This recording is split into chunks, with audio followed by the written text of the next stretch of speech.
Hello and welcome, everyone. Hope the wire's been nice where you are, not too warm. I know it's been too warm for me here, and I'm glad of the wee bit of break on the weather today. A bit of a overcast day and a bit of a breeze blowing, so it's been nice and well. I wouldn't say cooler, but it's coolish in the workshop, So I'm out. I was dreading it, coming out in that heat, So it's managed to cool down a wee bit. So I'm happy enough to come out and suffer uh, at my peril. So I've managed to get Wayne Evening, help tonight. guys. Uh, Brian's among the missing. I sent him a message, but he didn't get back to me. So he must have been farming somewhere. So I'll put Wayne back in the background. Yeah, good idea. Yeah. I'll tell you what I'm going to do tonight. Let's see where's my tail stack. Oh, so we have a piece of ice, and it's 8 inches by 2 inches. It's a nice, looks a nice piece of ice, all straight grain, going across one way for a change. So it should turn out nice, and I'm planning to do a wee bit of a decorative and a wee bit of texturing to this on the rim side. So we'll start off. We'll true it up. It looks trued up, but it's not. Um, we'll true it up. We'll get a cannon put on it and start to shape the outside of it or the bottom to bring it over, and we'll see where we'll go from there. Okay.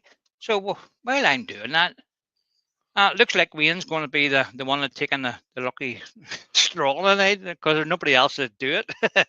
You tell me Yeah, who's in. we tossed the coin in our one. Okay, first in the night was Todd from Glen Cove. Evening, Todd. Then Andy, door 60. Paul Norfolk Hunter is in as well. And he also said they're so glad Paul is still turned on Mondays. Always look forward to watching. Good. And Todd has agreed with that. And Jenny's in. Jennifer's Crafting Creations. Evening, Jenny. Just going down the list, everybody's saying hello to each other. Carsten's in. Evening, Carsten. Malcolm Douglas is in. Michael McEwen has come in as well. Hello to both of you. This chat's about to jump. Told you. Still everybody saying hello to each other. Vinnie Carlton's just come in. Anthony Green. Tony Smith. Cap K.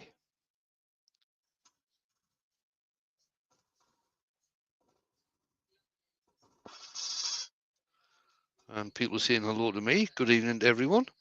I'm not too bad, Jennifer. How's yourself?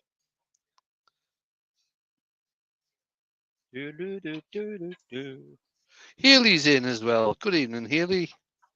Just move this around a wee bit.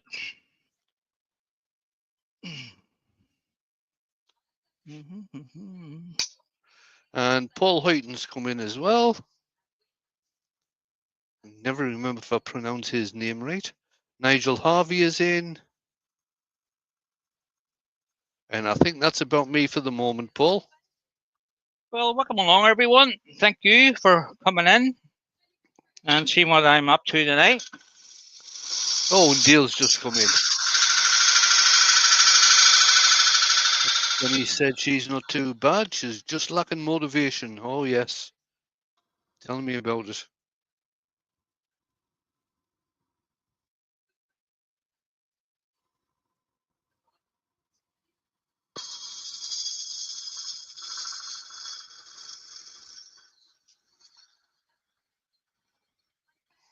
So I'm just trying to get some sort of a shape on the bottom here before I do too much to it. So I want to see what it's turning like, what the end grain is like. Doesn't seem too bad. A couple of wee limbs here and there sticking out. There's one there. There's one laying there. And something there and there. But there's no cracks in this piece. I was telling Wayne before we come on, I had another piece of ice on the lathe, and I just discovered a big crack running right down to the point of my cannon. So rather than take a risk of it coming apart, I just decided play it safe, change it. So, And Paul has said I'm one of the few people who do get his surname right. Oh, thanks, Paul.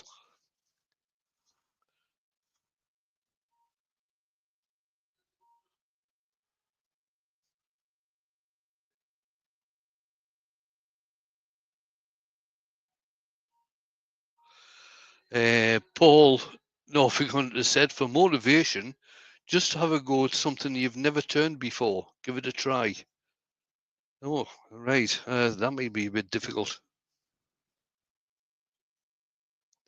About one of the few things that I haven't tried before is segmented turning, and I'm not going to be doing that. no, it doesn't appeal to me either. Too much can go wrong with it. And Todd has said there's no crack in his ash. Snicker, snicker. Well, that didn't take long to go downhill.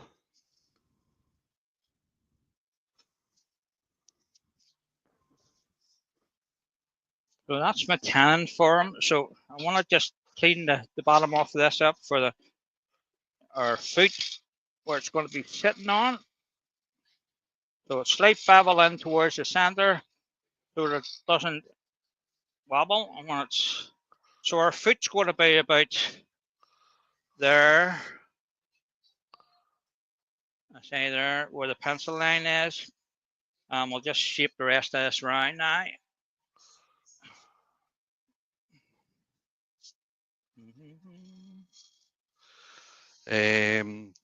Capkey has said that he's motivated to get a cool beer and watch Paul turning.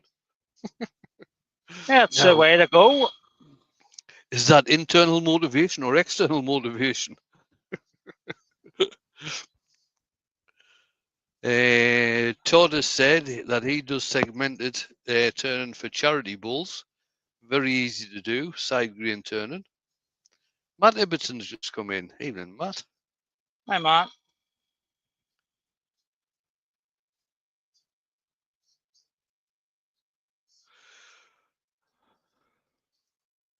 So I'm just putting a bit of an OG ring here at the top.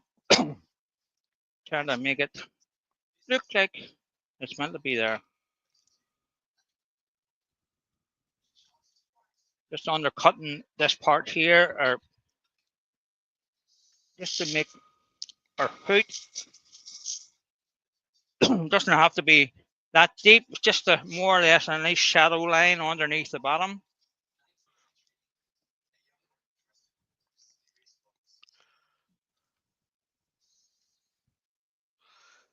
Jennifer's just said that I was missed on Saturday.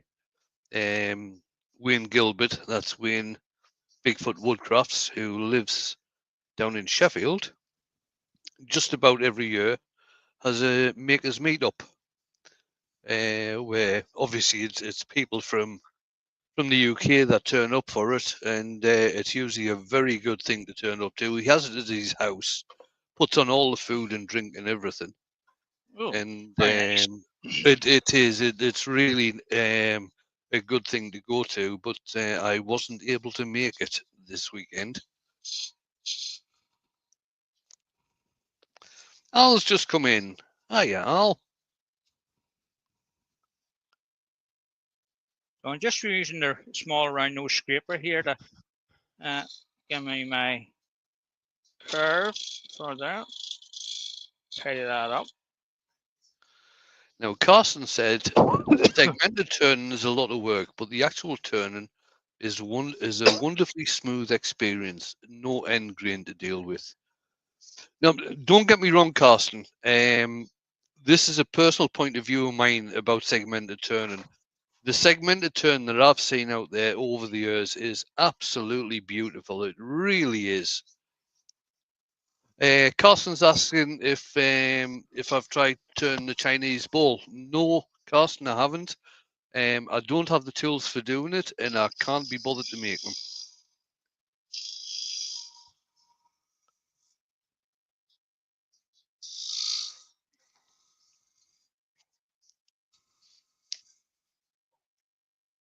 So I think that's in my shape there. Just looking to see if we've got any tear out anywhere. Oh, looks nice and flat. Right, that's okay. We'll just clean the face of that up, just as we top part, and then we'll do some sanding to it. Now, Captain K is asking, is it going to get burnt? No, it's not getting burnt, but it's getting textured and colored. So it is. Right, that's okay. We'll get the sanding apparatus over, and then we'll do a wee bit of sanding here. Try not to choke to death. Right, where are we? I want to start with 80 grit.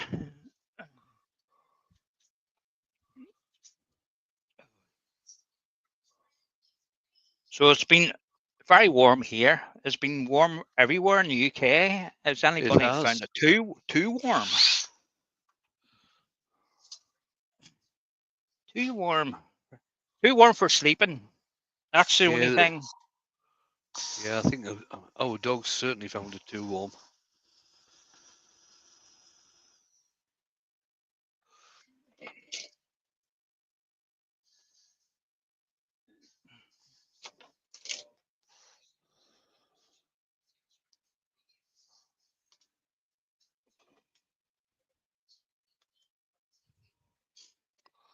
Yeah, Haley's found it too warm. Yeah.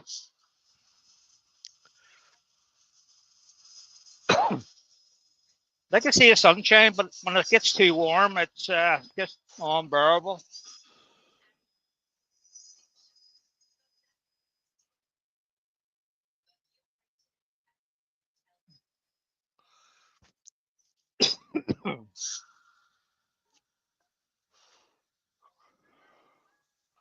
That ash dust is certainly getting to you, Paul. Yeah, it is. They're starting to get me.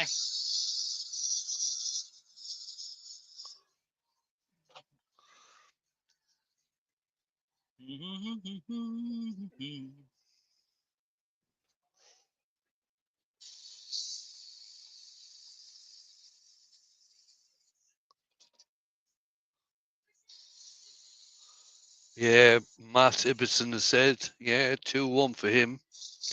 Working in the heat is brutal and worse with poor sleep. Yeah. Yeah, and Capke said he got done to a turn on Saturday.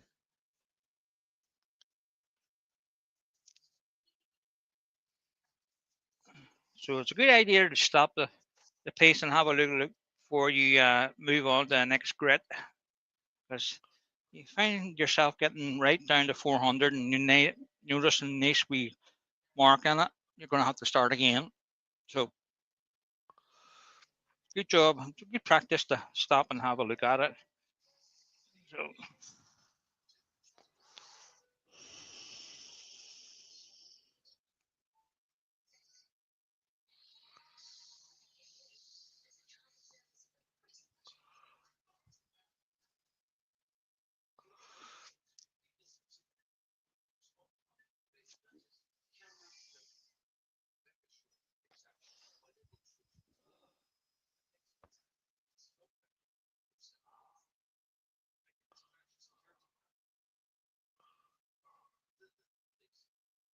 okay, so that was 80 grit. So we're going up the grits now.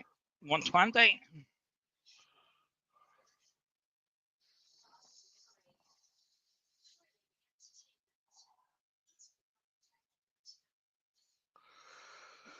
Yeah, Nigel said that he's got a black lab and it's been too warm for him. and you're trying to tell him it's too hot to go out for his walks.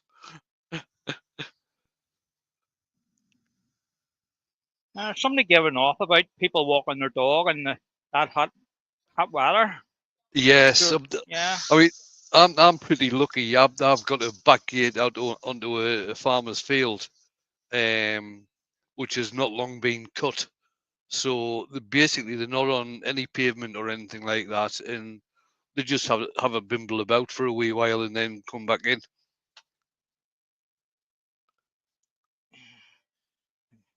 You picture people walking their dogs and the wee thing coming behind them with a tongue hanging out. Yeah.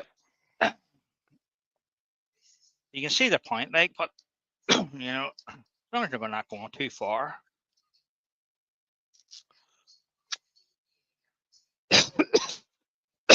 Oh dear. Oh.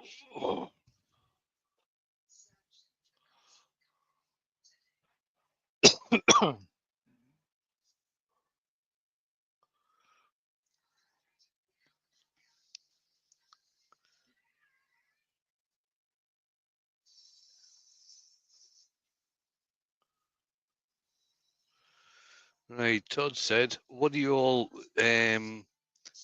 consider too warm? 85 degrees Fahrenheit, which is 30 degrees C, is about his limit in the garage. Our mid-July normal high is 95 Fahrenheit and tops off at around about 97 in August. We've just been up this weekend, I think, England, Wales, Northern Ireland, and Scotland all hit 30 degrees centigrade. Yeah. And that's considered a heat wave over here, Todd. There's places over here hit 28, and I can't remember it being 28 ever.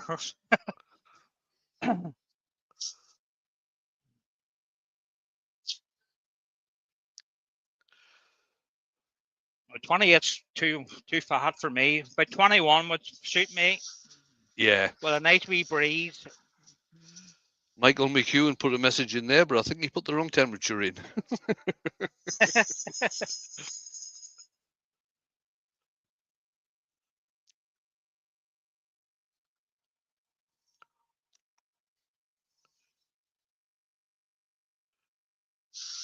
Oh, Lucy's in. I never saw Lucy come in. And she was saying it was 33 centigrade on Saturday where they live, which is Salisbury. Oh, it's too warm. It's Yeah, all right. It'll Michael, be a nice, you have a nice big swimming pool to jump into. You can be as hot as you want it. Michael McEwen has said over 100 degrees Fahrenheit in late August in Waco. We're getting there, Todd. Al is saying very hot here also. Last night I reached for a chuck on the shelf and there was a snakeskin sitting on the shelf. All right, very good. Dale is saying it's 82 Fahrenheit with 70% humidity today, making it feel more like 90. And that's in upstate New York, I believe. Todd said he was in Death Valley in August one year. It hit 125 Fahrenheit that day, but it's a dry heat. And Haley is agreeing with you, Paul. Around about 21 degrees centigrade is just nice, yeah.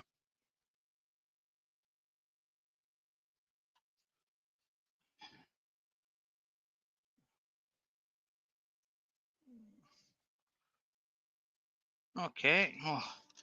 Move on to 240.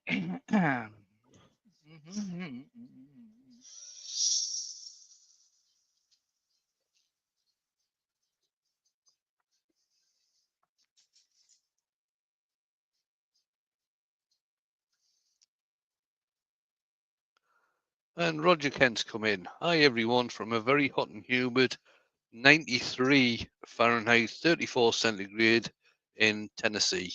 Sorry he's late. That's fine, Roger. Don't worry about it.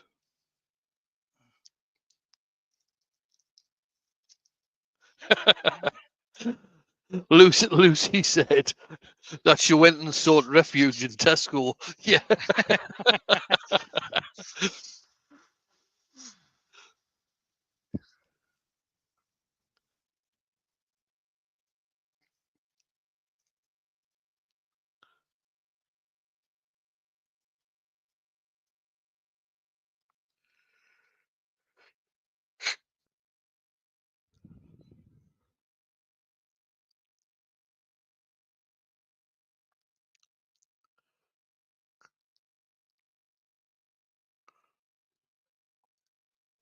So last one, 400.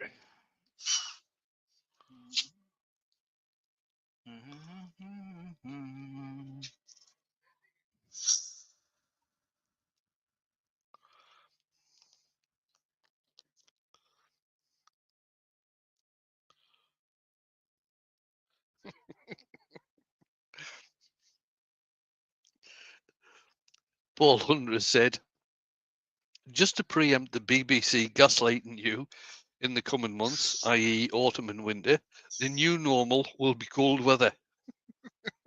Yeah. We're never happy, but it's either too Yeah, warm or too I cold. know. You know. Sure. What else we would do but complain? Right, get a wee taste of sun sealer on this. Get it sealed. And we taste the wax and stuff on it. Todd said he went into Walmart on Sunday and I think there were icicles hanging off the racks. It was very cold. Captain Keir said, leave them frozen peas alone. And Nigel has said, same here, Paul. When it's cold, you can put more clothes on, but once you get down to shorts, then you're in trouble.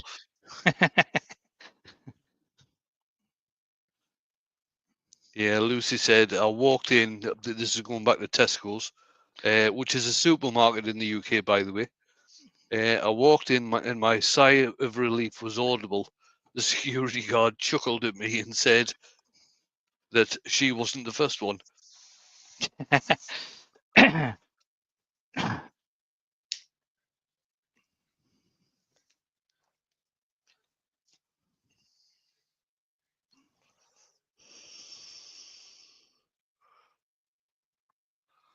Sorry, I missed that, Paul. Was that sand and sealer you just put on that? Just sand sealer. Right. Put a sand sealer first. Then I'm going to knock it back with a wee bit of Yorkshire grit.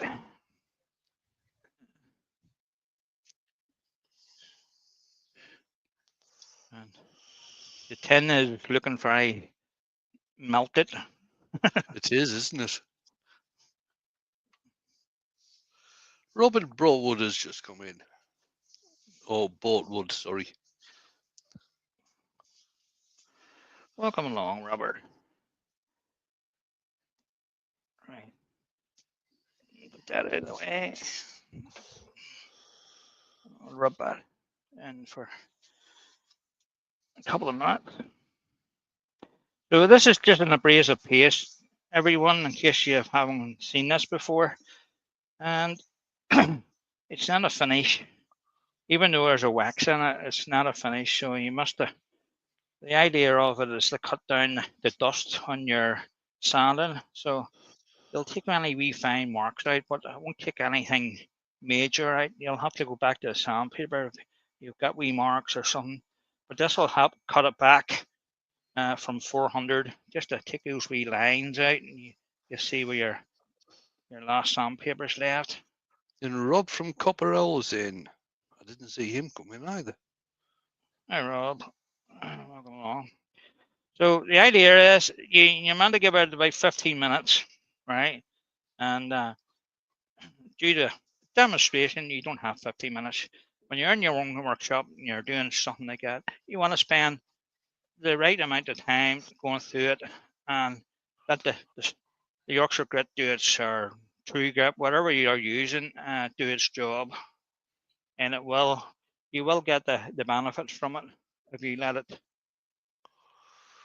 Johnny's Lathe Crafts has come in. And Mike from Dances with Aardvarks. So we'll just get a clean piece, and we're just going to fuss a wee bit up, turn the speed up a wee bit, and remove any excess from it. And what I mean by excess is you'll see it coming off on the white paper. So when it stops coming off there, you know that you can move on to your next stage, which is plan your finish. And Scott from Hampton Woodturn has just come in. Anthony Green said, did Paul just say use the abrasive paste for about 13 minutes? No, he said 3 minutes. Well, if you're on your own workshop, you want to spend, I think it says on the tin, about 13 to 15 minutes. No, I don't think it's. I used to demonstrate for Glyn when he had Yorkshire Grit, and it was always start off at about 250 and then start increasing the speed until the paper comes away clean. And that is nowhere near 13 minutes. It's around about 3 minutes, Right, start okay. to finish. I always thought it was about 10 to 15 minutes. Oh no, nowhere near that. So once you get no transfer off it, it's all off. And you can see it does give it a nice shine, but that won't last. It's a false hope that. So you don't want to leave it like that. So we're going to put a taste of microcrystalline wax. That's all I use. Oh, look at that tin. It's nearly melted. Nearly in the liquid. bottom. So Matt said that's the wait time before you start working in, I think, Paul. No, Matt, it's not. No. You can start working it in straight away. Yorkshire Grit, the same as other abrasives, is a mixture of mineral oil, beeswax, and the abrasive. You can start working it in straight away. oh, I'm getting it mixed up with the microcrystalline wax. It definitely says 10 to 15 minutes. With the microcrystalline wax, what you're supposed to do with that is put it on, then wait. Like Paul said, for about 10-15 minutes, so it starts drying off. Then you can buff it to a very high sheen.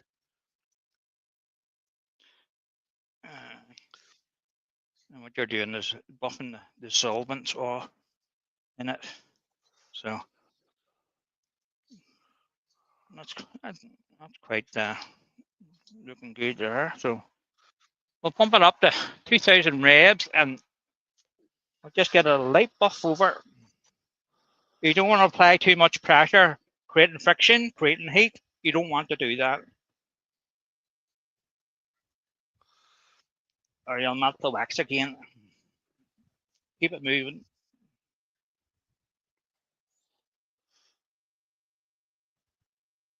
You can always go back later on and give it another coat if you're not happy with a coat like that. You can see that's come up quite well.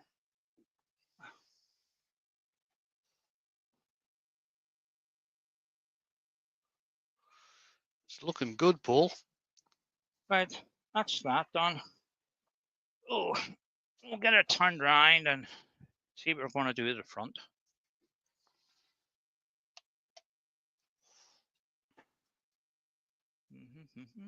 Yeah, that looks all right.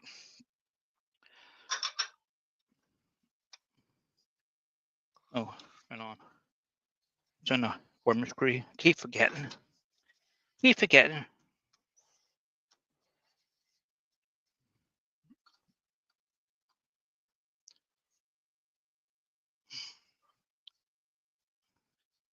I think I started using a lot of now, the worm screw, because I never used it at all. But it's very handy. Yeah, I can recommend don't use it on a very, very hard wood. You're gonna get the out. I'm speaking from experience. When I was doing a live turning at the Harrogate show. So just bring the tailstock up there to push it nice and tight back onto the jaws, and then I can tighten it up. Okay, that looks to be the one. Just take the elbow stopper out of the way. Nigel saying, "Why is that, Wayne?" I actually got the piece. It was a small piece of camel thorn, I think it was, and I put it on the screw chuck, and I could not get it back off the screw chuck.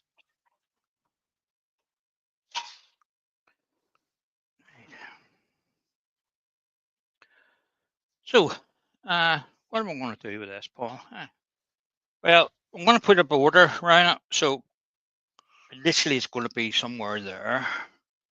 I need to run a cut across the front of that to tree that up first, and then we're going to mark our border width out and remark it. Right, okay, so turn the speed down because I had it turned up. Always check it, your speed's turned down before you start it up again, because even though it's been going, you've turned it around, there might be a wee bit of wobble on it. You don't want it coming off. Right, that's at 1500 RPMs. So we'll get a wee cut over face of that. So Scott has said he saw everybody talking about the heat. Can anybody beat 105 Fahrenheit where I live? It's also been 102 to 105 since last Tuesday. I certainly can't beat that.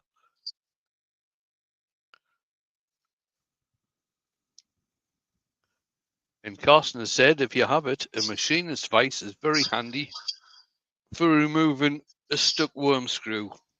Easy to get leverage. We went, I tell you, but I can't remember if you were there that year. I think you were. But eventually I had to use a parting tool to get down into it. And then Mark, the gentleman wood turner, had to take it somewhere else to actually eventually get it out.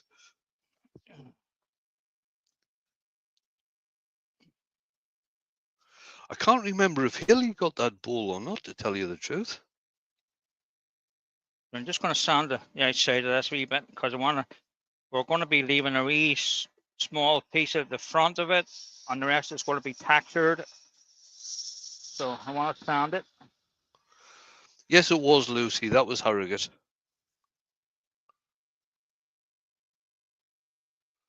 I think 2 years ago.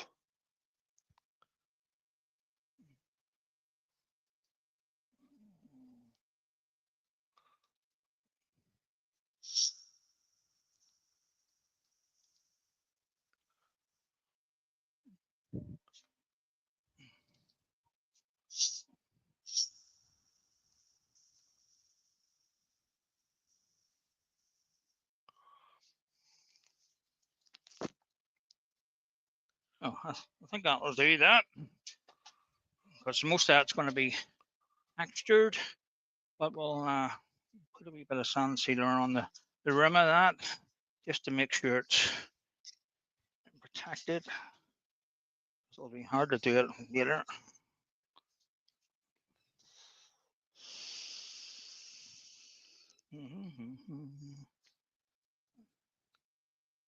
Right.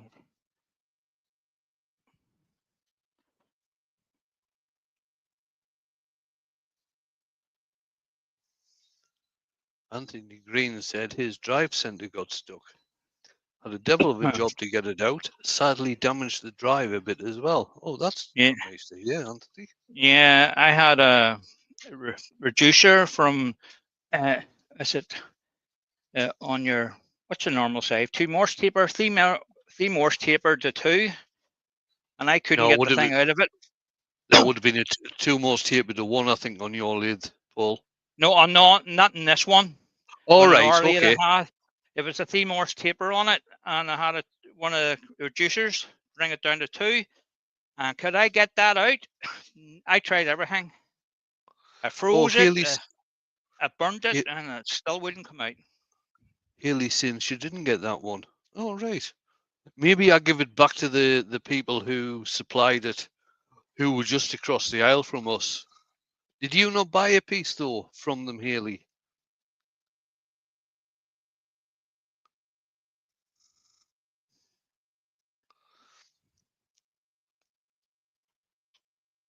Okay. That's our outline of our border. We're going to texture that. Yeah, Rob's saying you need the slot in the 3 Morse taper. You get these in 2 Morse tapers. When you put a 1 Morse taper in, you get a slot going through that you can put a wedge into to actually knock the internal taper out. Well, I tried everything and ended up I had to take an angle grinder to the side of it, and unfortunately I lost both of them. They were that's worth having, you know. But anyway. So what lathe did you have that had a 3 Morse taper? It was a Multico. All right, okay. Real old one with the bed bars, the round bars on it. Yeah. It was a lovely big machine, but everything was like a spanner job for your banjo and your tailstock. You know, it was awkward to maneuver. So, and a great motor on it too. But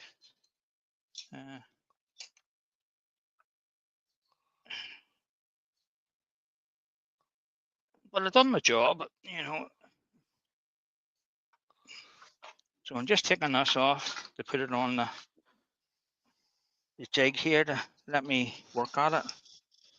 If I can get this thing to stick. What's going on here?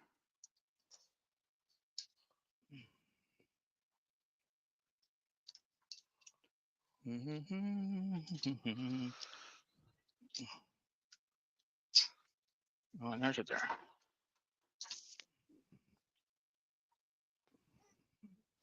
That's better.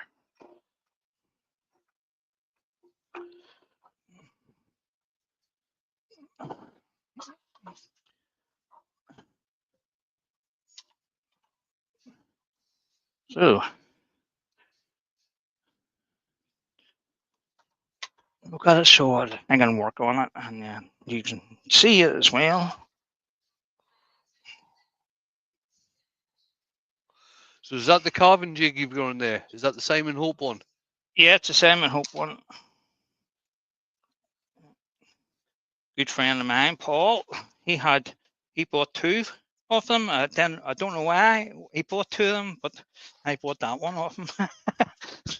Why would you buy 2 of anything? Right, so it's a great addition if you're going to be doing any carving. So I'm going to use this wee round sphere burr from Kutzall. It's a aggressive wee thing, so you need to really hang on to it. So I need to turn that right round and bring it to me. Let's see. Yeah, Haley's confirming what I said. I did give the piece of camel thorn back to the people who supplied it, and yeah, she did buy a piece, but she hasn't turned it yet. Oh, it's not turning.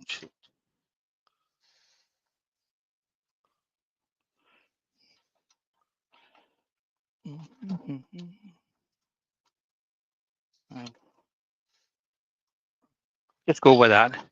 You can see most of it, so that's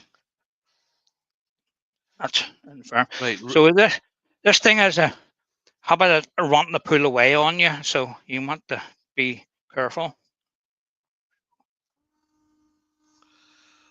So Rob's asking, I think, about the texturing you're going to be doing. Is it going to be spiky or fluty?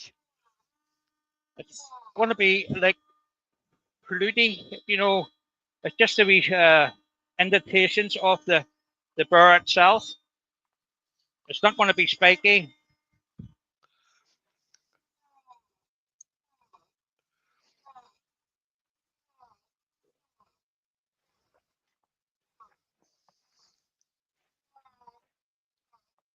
And the idea is to stay between the lines. But Right, sometimes, Mike has said, if you cut against the rotation of the burr, it minimizes run-ons.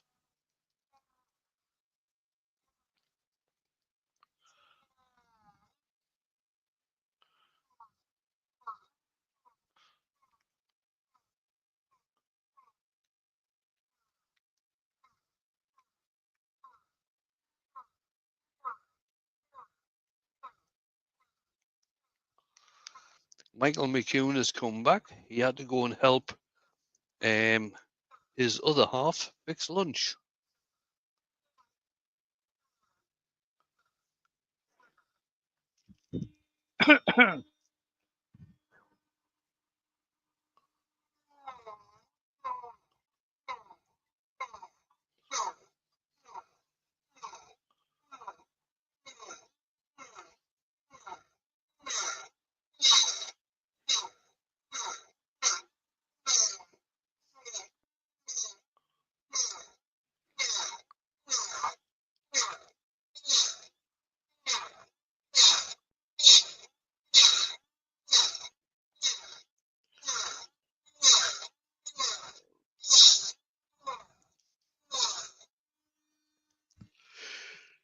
let me turn that around a wee bit.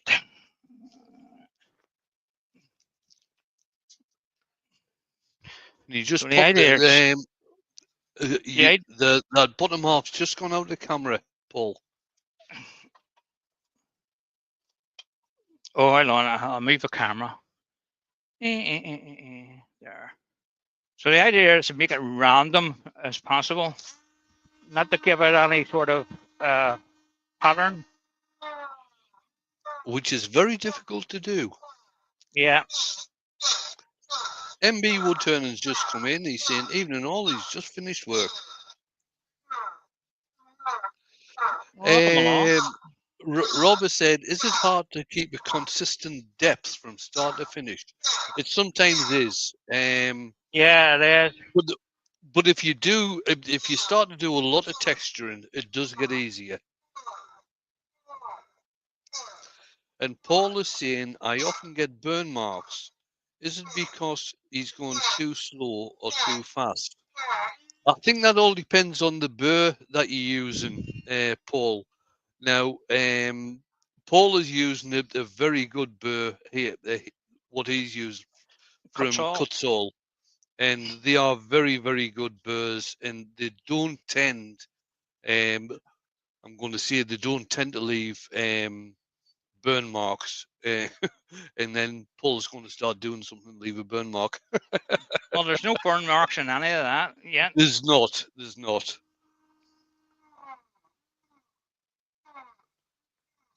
It's just to get the right pressure on it. If we put too much pressure, it will burn.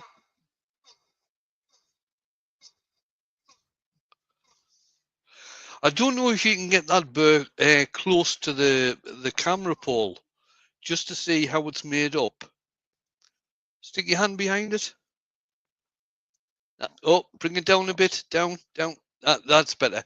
You can see how it's all. It's not blades going down there. It's separate. Yeah, it's all things rough. coming out. I have a bigger one somewhere. I'll show you later. And you can see it's the same idea, same as shape as that, but it's a bigger ball.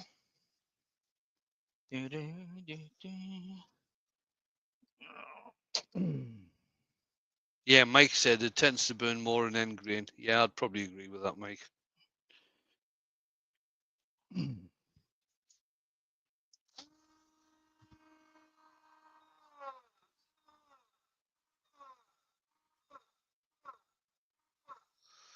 Paul's saying is the Cutsall fine small sphere burr.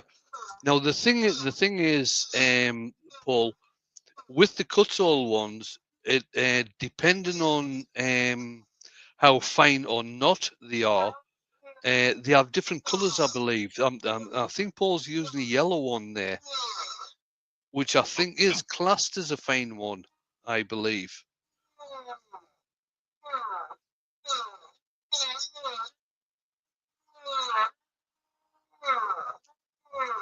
So once you get them all done, you can go back over it and see what needs a wee bit more of attention.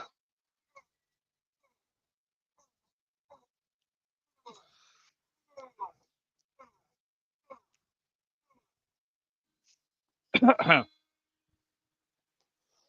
should have put that on.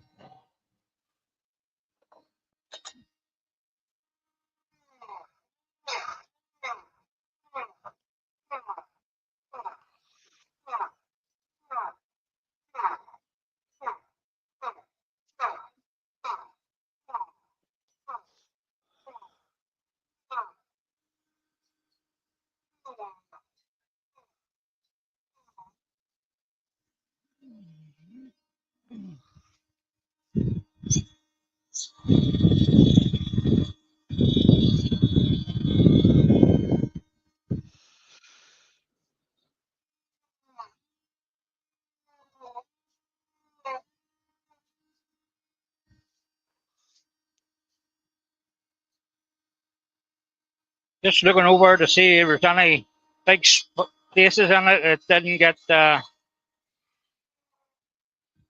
right amount of depth in it.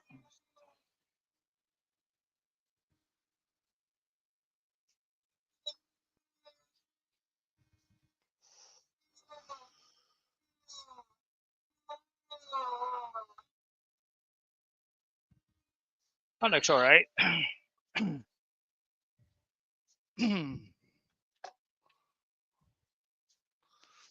So that's that part of it done. So we'll get it back off the jig and we'll get it back on the lathe.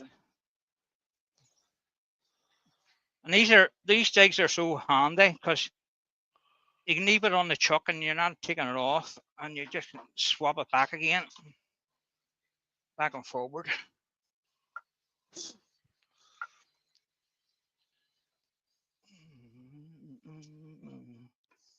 Right. So I'm just going to give that a wee, going over with a wee nylon brush to take all the fuzzy stuff off. And it's just a normal wee brush. It's not that abrasive.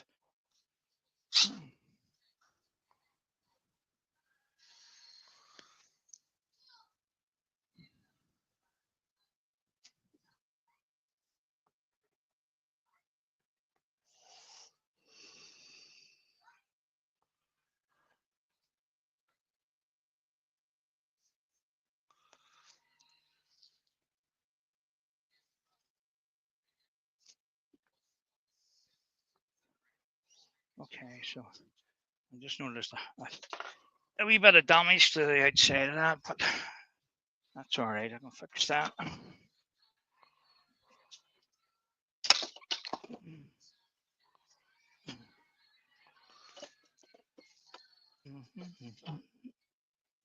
on.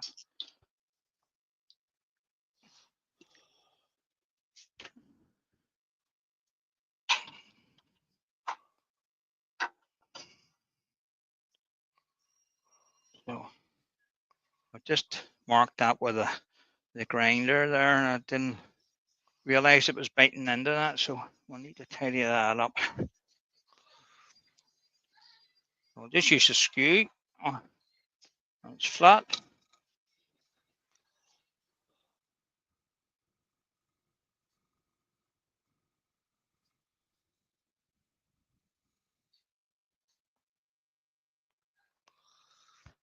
That's probably enough.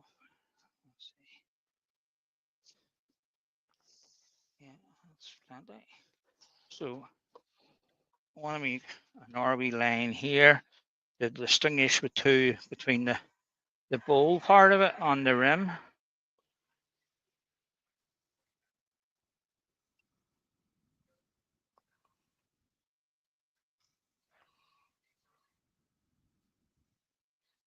Okay, so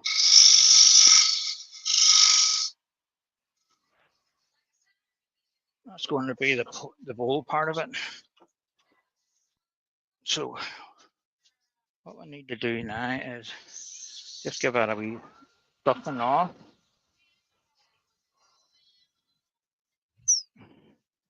And it's my green screen frozen.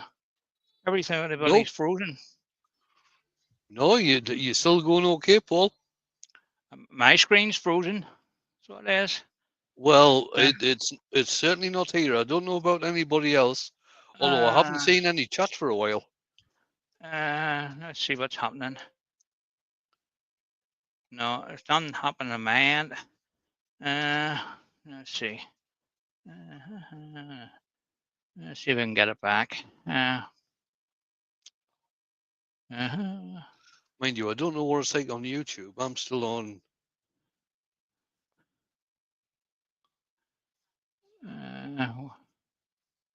What if I just go out of that and come back in again?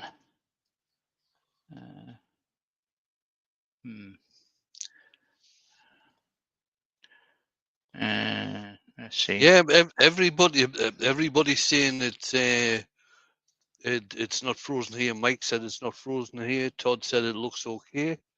Lucy said it's okay. Jennifer said it's okay. Yep, everybody's saying it's okay. Okay. My computer's frozen. I can't do anything on it. As long as you can still see what I'm doing, can you? Yeah. Yep. Yep, that's okay. Right. We're sitting looking at your bandsaw at the moment, Paul. Are you? Yep. Oh, I can't even change the camera. So you're on this one here. I'm pointing to. Yeah. No, all we're seeing now is your bandsaw. Right. Let me reboot this. Okay. Don't go away. Okay. Might have to turn it all off. Yeah, you might have to restart everything, put a separate thing up. I'm not too sure. Well, we'll see what happens. Okay.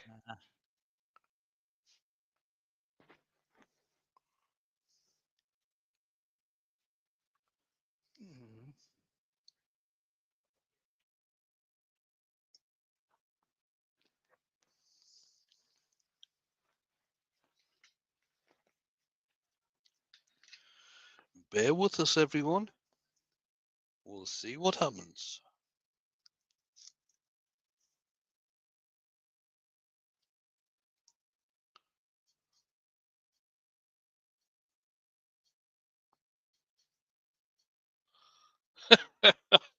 Mike said start singing. Oh, there's no chance of that happening, man.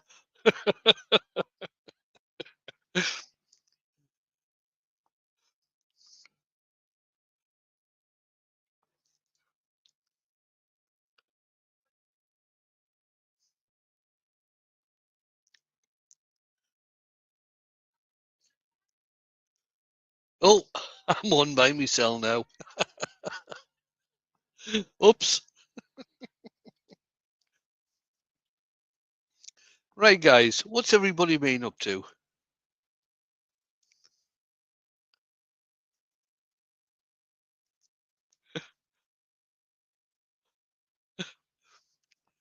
Come on, put something in the chat. How I helped build the pyramids. Oh, that was oh God, what a story that is. You know all them slaveries that we had when we were building the pyramids? We didn't really have them slaveries. We had aliens. It was the aliens that built the pyramids. I was just there to keep an eye on them.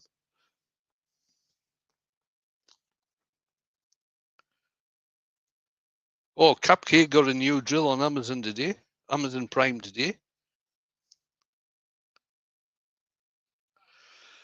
Mike is working out how he's going to make a flower-themed box. A flower-themed box? Oh, there you go. A flower themed box.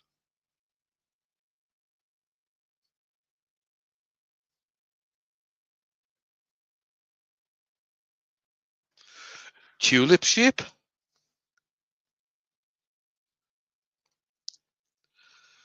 Oh, Nigel Harvey's asking me to sing as a song. No, I'm not going to sing any songs. I promise you.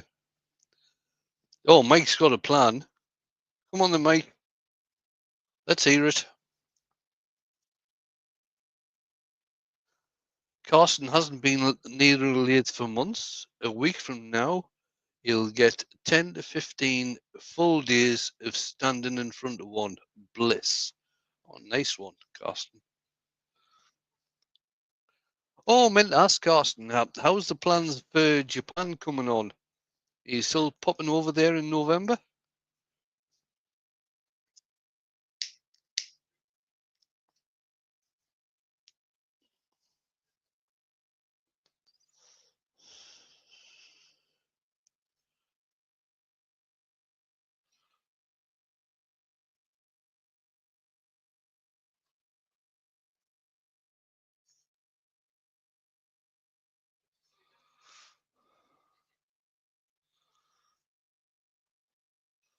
Yeah, Carsten, I asked Carsten, oh, he said it's looking very shaky, but it's still hoping.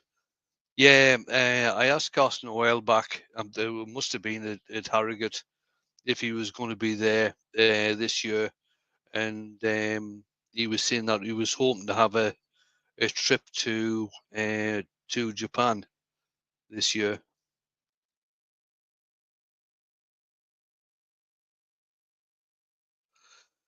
Right, so Mike is doing an excavated dodecahedron or dodecahedron with a bit of carving, looks like a forget-me-not flowers. One pair of opposite faces will hold a cylindrical ring holder.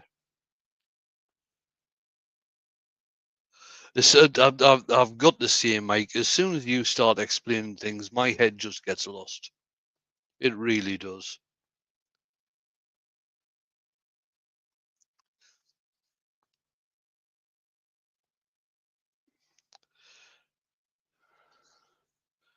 Yeah, Cupcake says, oh, here he is. He's back. He's back. Can you hear me? Yeah? Yep. Yeah, I can hear Oh, you fine. yeah. Good. That was a bit tricky.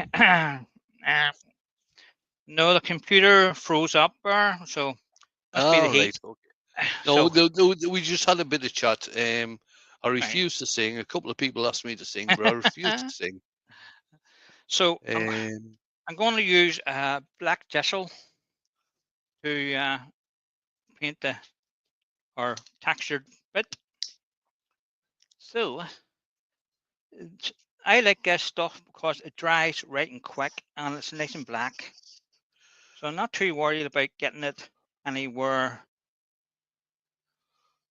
out of range because you're going to be turning most of this away. So we want to get it coated and then we'll let that dry when I'm taking the center out of this bowl.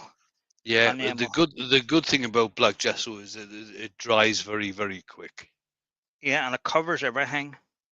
You know, it covers things well.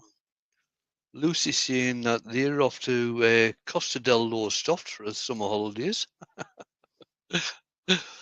And Haley is going to the wood turning weekender for the first time. Nice one, Haley. Tell you the truth, that's something I've never been to.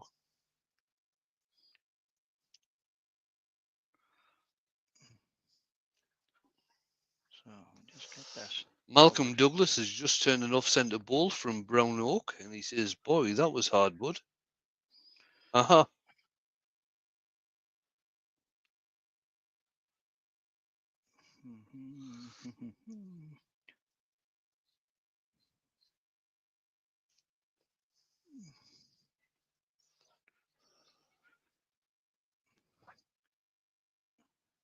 So I'm giving this a black background because I'm going to be using the chameleon flakes with it. And it needs a black background too.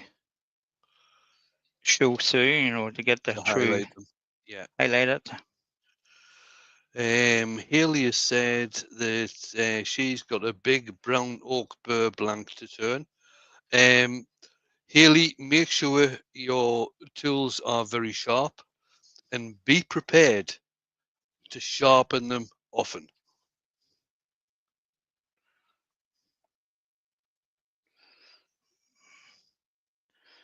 So And Mike is saying that he's been learning how to make traditional gesso and size using rabbit skin glue, which isn't made from rabbit skin nowadays. Well, what's it made from then?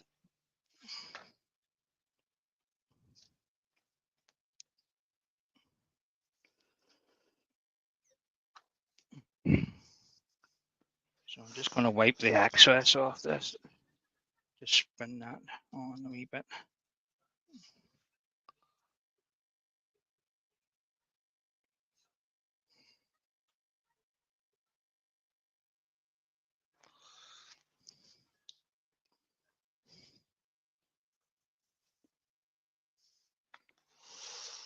And Mike said he thinks it's chemically synthesized these days, the rabbit skin glue, that is.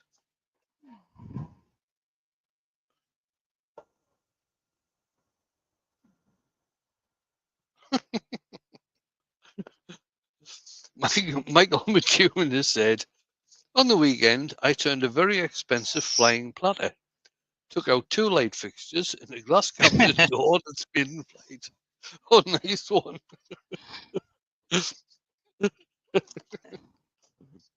And it scares the living daylights out of you when it happens. I've experienced that. My piece went through the ceiling, took a fluorescent light out, and it missed me, like. Yeah. But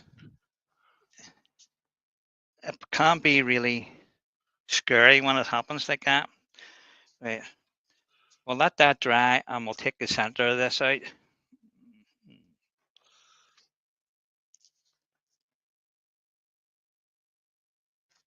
Just bring it up to about 1400 RPM.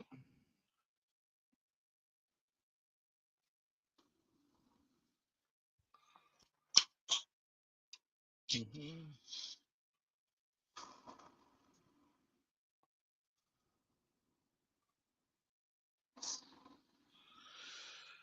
I remember turning an oak burr platter, which I've still got, which was 27-inch diameter. It had been sat in a wood yard for around about 25, 30 years.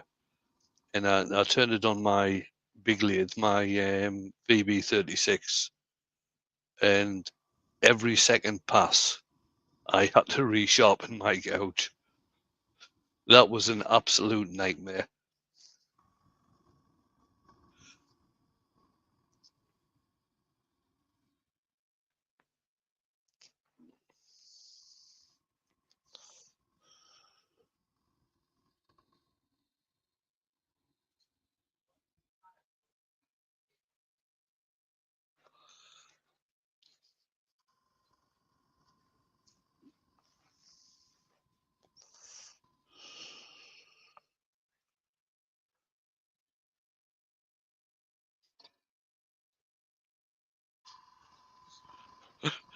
Michael said, it was actually quite amazing. It bounced off the lathe bed, hit the wall, broke into 3 pieces, and each piece created its own havoc.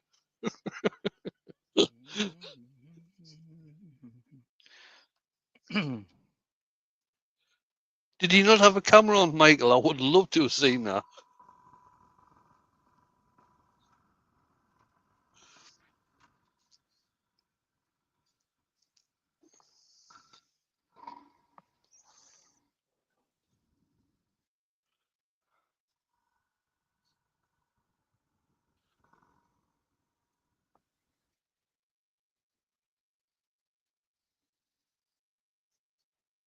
Stop that and check your thickness here. It's not bad. That would do me where it is. Right. Take this down a wee bit more.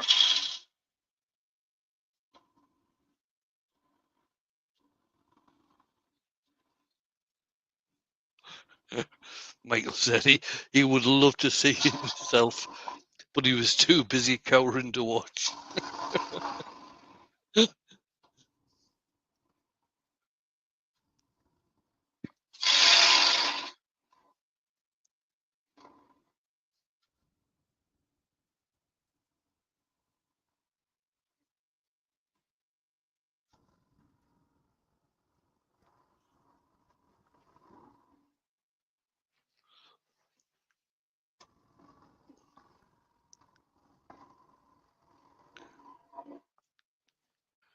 Just going to sharpen my gouge here a wee bit.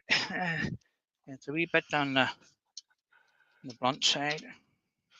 Now, Roger is asking me, do I use my VB very often? Well, the state of my workshop at the moment, Roger, no, I don't. My workshop is more of a tipping ground at the moment, and about the only space I have is beside my Axminster lathe. I used to use it quite a lot. I have done quite a few lives using the VB, but I haven't had it switched on for it's got to be over a year now.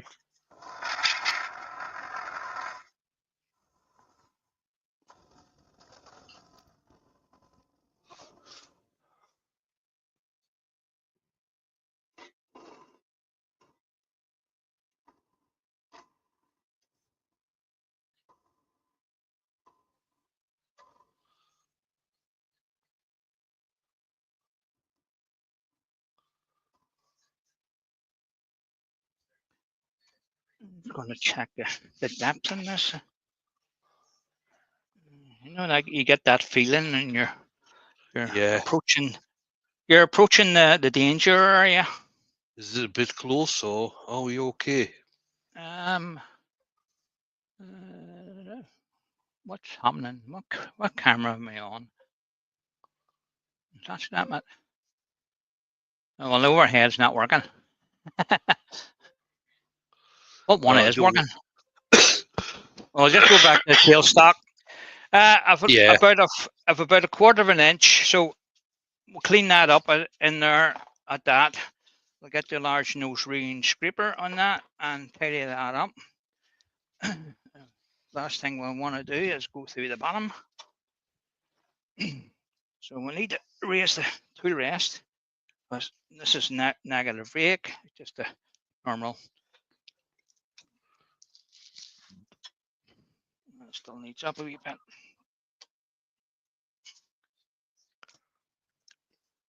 So you always want to be lifting the handle up.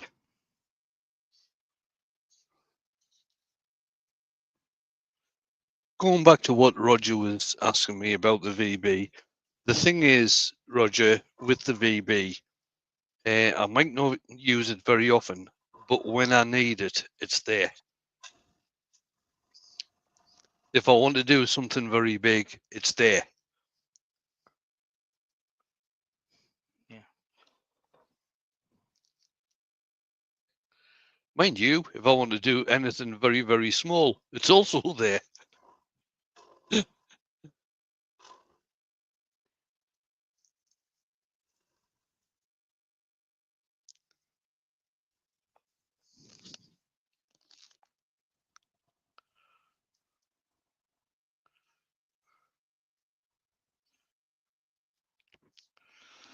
Yeah, Mike's saying it's hard to do anything in the workshops in this heat anyway.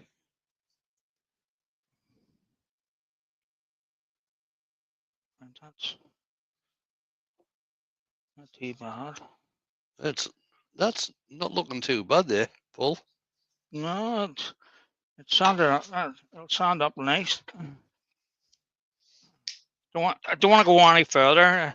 I'm thinking I'm really pushing it.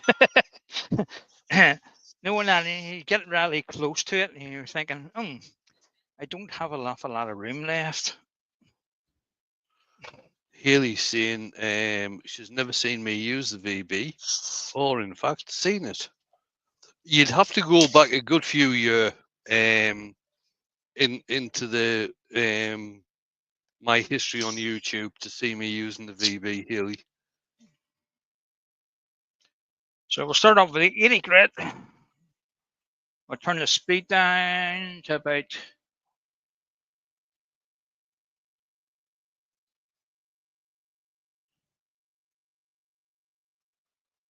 600. But I think, Healy, the first video I ever did, which I think was back in September of 2017, I used the VB. And I think it was a piece of cherry. I think it was a 12-inch natural edge bowl that I used on the VB. My first ever video.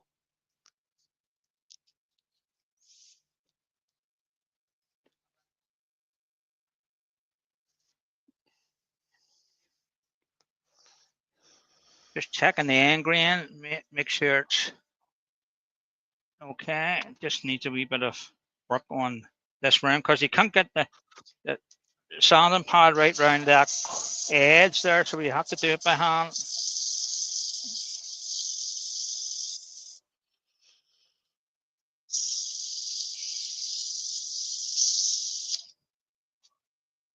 Right, 120.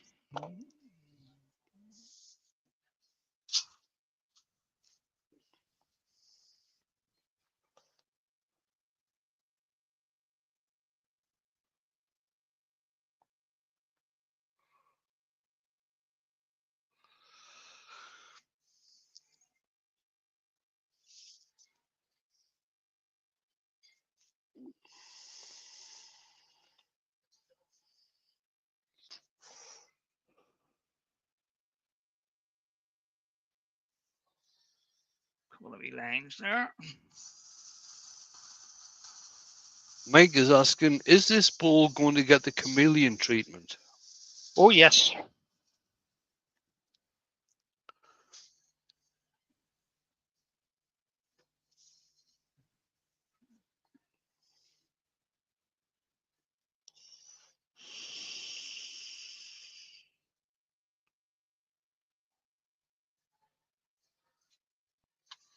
That just needs.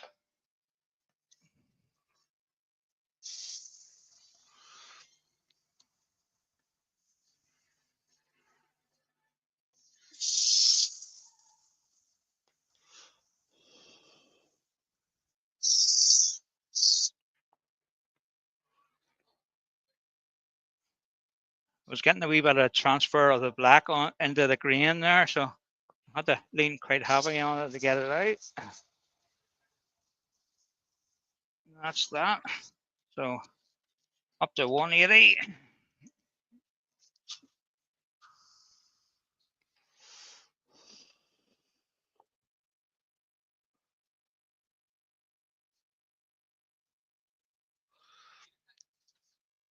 Just check that.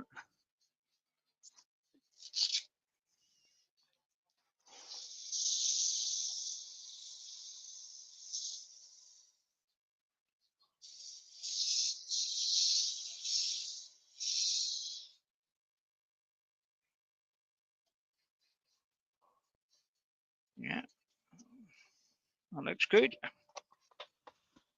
240.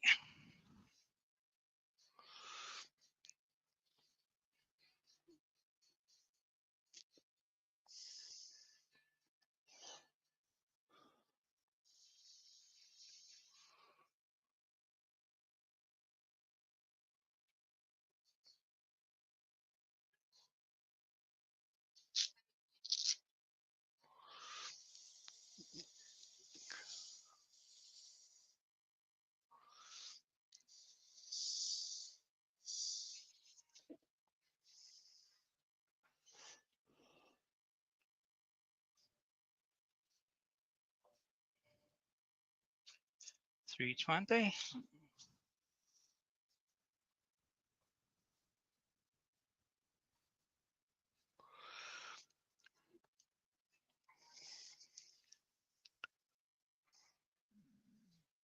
Let's slow it down a wee bit more.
Jenny has said that's looking really nice, Paul. Thank you. Right, that was 400. We'll just go back a wee blow off with a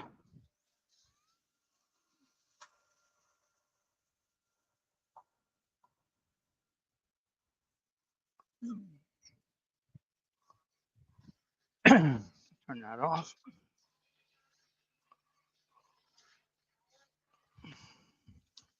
Right, I'll give that a wee taste of sound sealer on the inside.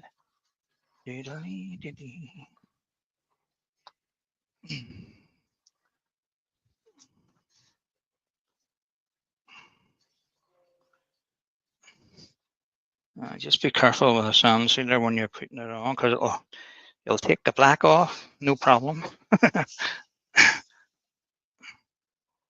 You want to do it sort of careful. You can see there's a wee bit of it there.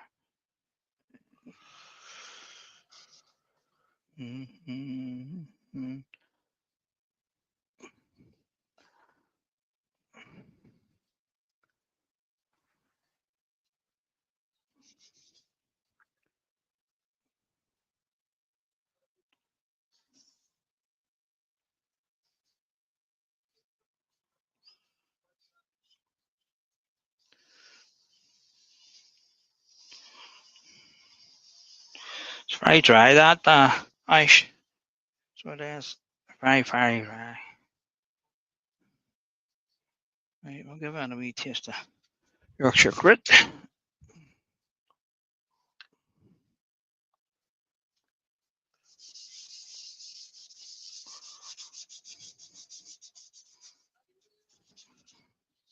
Jennifer's asking, what is the black marks inside the bowl? That's just the grain, Jennifer. The green. That's all that is. It's just part of the wood.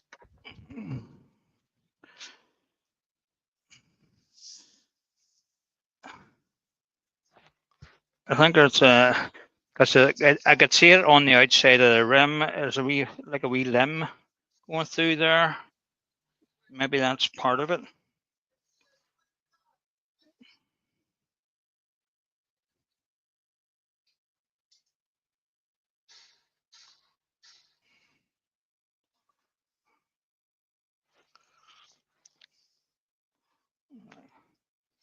Right. I'll just increase the speed and we'll buff that off.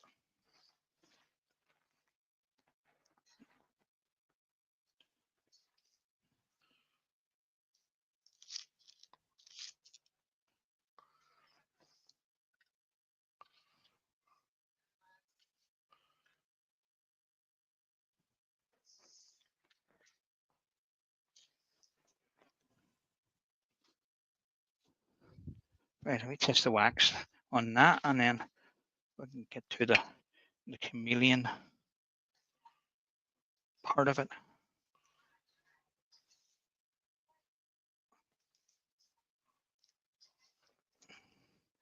So I'm just going to put that on and leave it sitting, and then we'll put the size on over the black.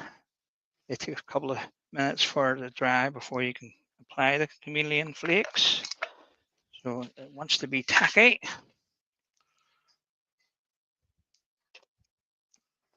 Again, we'll give that an Orby dusting off with a wee brush. Any dust off that. Just going to put my wee nylon brush on again, just to take any dust out of the wee crevices.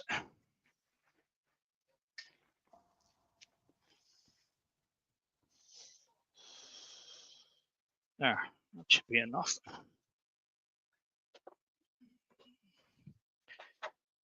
Right, where's our size?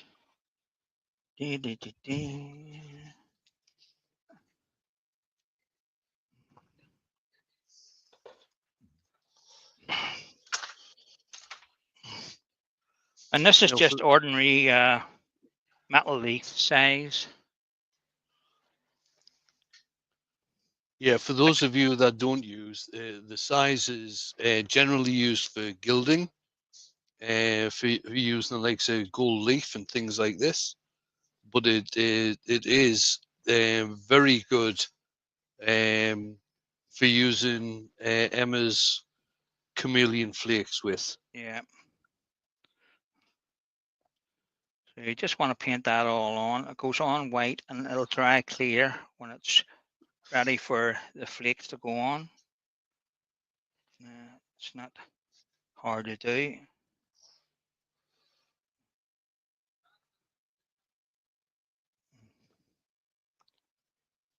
Just want to make sure you get it right into the wee crevices, because you want the chameleon flakes to go down in and stick in. So just give it a good. The outline of this can be tidied up later. You don't want to do it now because it'll only get marked again, so you can finish the outside of the rim at the end after you've done the chameleon flakes. And if you want it, really, you can leave it tomorrow to let that dry, because this will, even though it's gone clear, will stay quite sticky.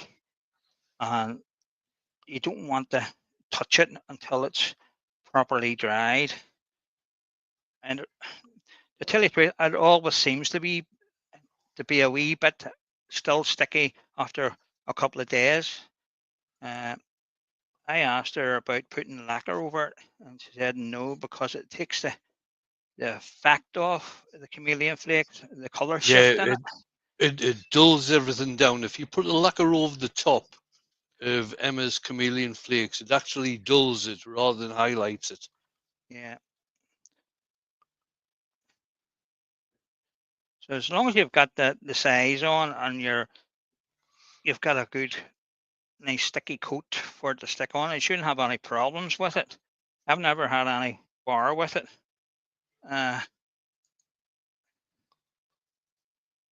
One thing she did say, if you did need to put a wee taste of lacquer on it, just one wee light coat, just to keep it all together. You think it needs it, but I haven't had any need to do it. You know, it's. I don't think I have either, to tell you the truth, Paul. And I've been using Emma's chameleon flakes and powders for years now. I think since you first started them. Yeah. You can see that starting to go clear in parts of it. So you can see where the heavy bits are, where the white is still. That's just where it's we pulled up on the wee grooves. So you want to eliminate those. You want to go back over them and brush them out, so you don't have any wee pools of lacquers, adhesives sitting on it. Yeah, it is. Emma does recommend not using a hot air gun or a hair dryer to dry those spots out. But you can. It does work, but you're better off not doing that.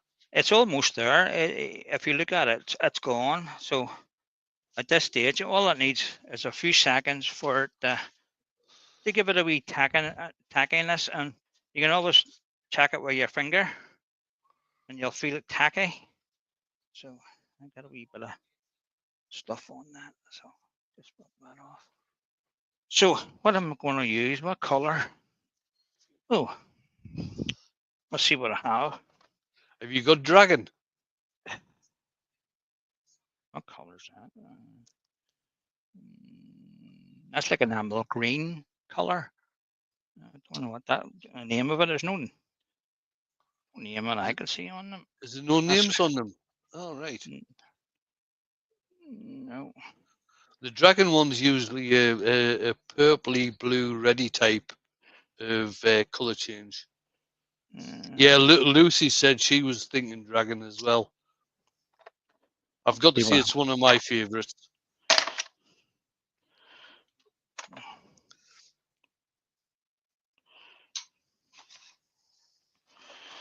Well, that's the. You said like a bluey, purpley color. Yeah, Paul has made a suggestion here. He said use your jig so it stays flat and you won't get as much actually dropping down over the lathe. Good idea, Paul. I'll get my jig out. No, Jamie's just come in. Evening, Jamie. Right, I'll get this off the lathe. Right. Not bad, Jamie. How are you?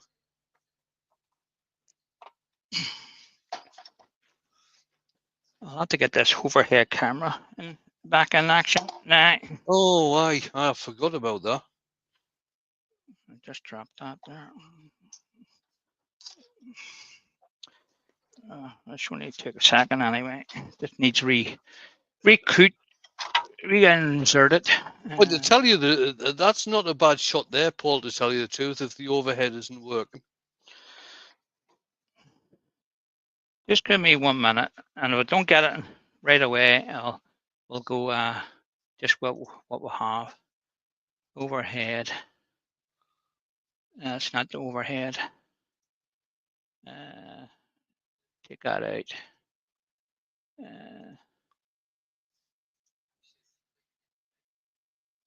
That looks like overhead. It's back to front. We need to transform it 180 degrees.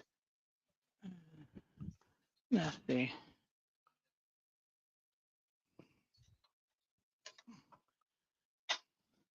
That's nearly it. It's nearly that, but that's it. That's better. Right. As long as it stays there now until we get this finished. Where did I put that wee bit of? So Carson said, "What's wrong with getting your lathe covered in glitter?" And then Jamie has said, "Wayne needs to get a new lathe to cover his paint and stain." Cheers, Jamie. You're all hot. I've often said that.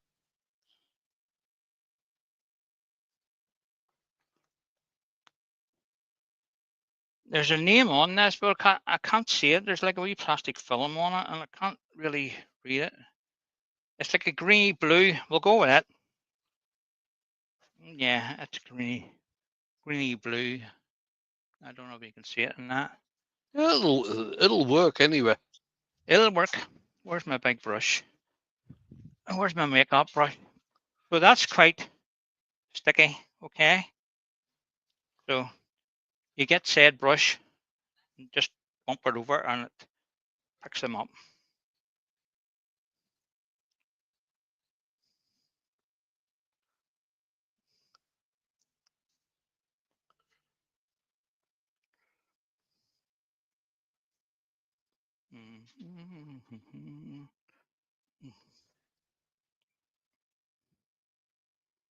And keep your mouth shut when you're doing this, because they're flying all over the place, and you gotta. you get a glittery tongue.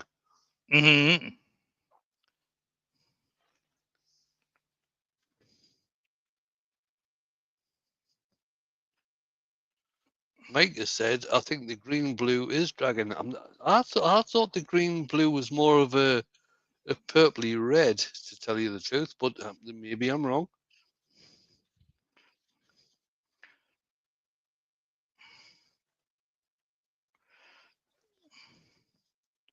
Well, that's that all coated. Well, that's more like a What you purple. can do with this technique, once everything's dried and gone off over a few days, you can actually go back and just sand over very lightly over the highlights, so you get the high parts of the texture, and then do a dry brush technique over the high parts of the texture to get a totally different color, which really stands out. The color shift in that is green, blue, and like a purple. I don't know if you can see it on the camera, but it is very vivid on the color shift. Wait, that's that back in. And Cap here says, "Ooh, your nails are looking very posh." Yeah, Lucy said it's looking good, and it is. I've got to agree, Lucy. Right. So I waxed that before we started doing that. So I'm just going to try and rub some of that off. It probably won't all come off at the minute. Best thing to do is to leave it until tomorrow and then go back and give it a we going over with a Yorkshire grit to take all that wee bits that stuck to it. Yeah, JP saying, what are the colours? What are the colour and then pigments again? I think it was blue, green, and purple. I think, Jamie. Yeah, it is green, blue, and purple. Right. I'll just tell you the outside. And Jamie said, dragon is teal to vibro purple shift. Okay, I stand corrected.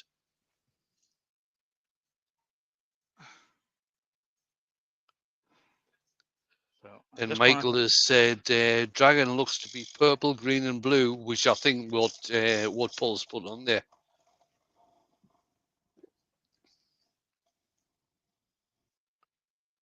Just stop and see if I got all of it. Got my colouring wrong there. Still a wee bits there.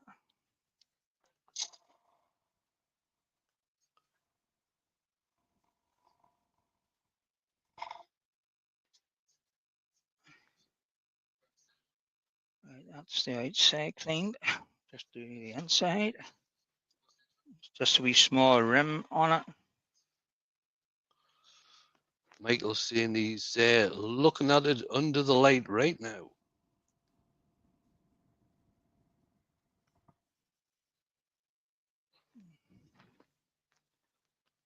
Right. That just needs a wee going over with sandpaper. T20 would do that. Just round the inside or it's all sticky.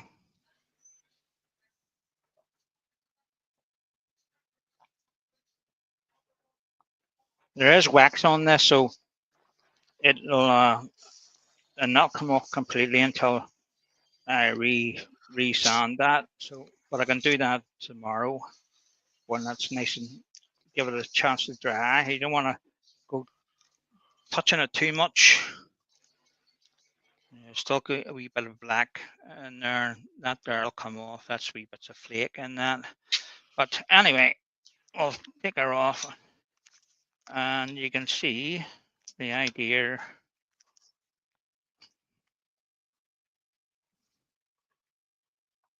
Just leave it in the chuck.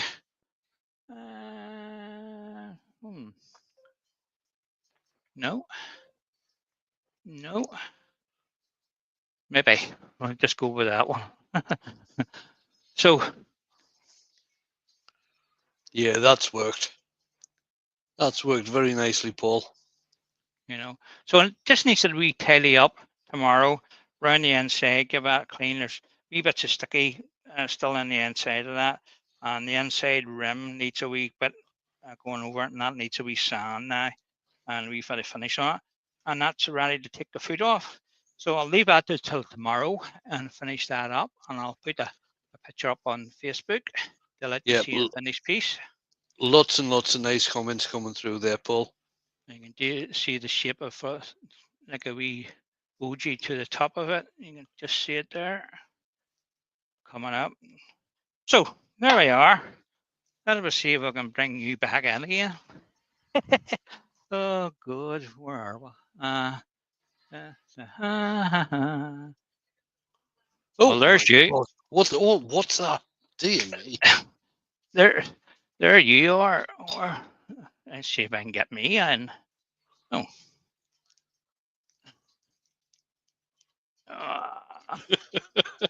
Oh, what am I having to do? I'll stand away where the other side of the shed here. So, thanks, guys, for coming in. A couple of wee tactical difficulties tonight with the computer. It decided to freeze and sort of got some of the cameras back, and we didn't get them all back, but I can fix that tomorrow. Maybe the heat. Anyway, guys, thank you very much for coming in. And Wayne, thank you for agreeing to come in and do Oh, no your one. probs. No probs, Paul. Obviously, Doug's working again. Yeah, he sent me a message saying, "Oh, sorry, he couldn't come. He's working, but he'll be here tomorrow night. He'll be there tomorrow night. I think he's doing this live. Where am I? I'll have to juke it. I don't know where the camera is. It's all over the place. Anyway, guys, There. I can will. see it. Let's see. Yeah. I will say cheerio There to we you are. guys, There he is. and There we are. thank you very much for coming in and joining me this evening. I know it's been a warm weekend, and it's been a cooler sort of a day, and it's nice and cool now. I'm going out the back of here to sit for an hour. If you have like Cool down. Paul's live tonight, once the live is finished, go back in, start watching it again, so you can put something in the comments, not in the live chat, but something in the comments about how his live went. Yeah, I would appreciate that, guys. It It all always helps. helps. Yep. And But give a like anyway, as well. yeah, and I like as well. Where are we? Oh, there we are. I'm getting some pictures back in again, coming in on their own. So thank you, Wayne, again, and I'll say cheerio and good night to you all. And I'll push the button here and say cheerio. Night night, everybody. Night night, guys. I hope to see you next week, and don't be getting into too much trouble in your workshops. Okay, be safe. I know it's hard sometimes.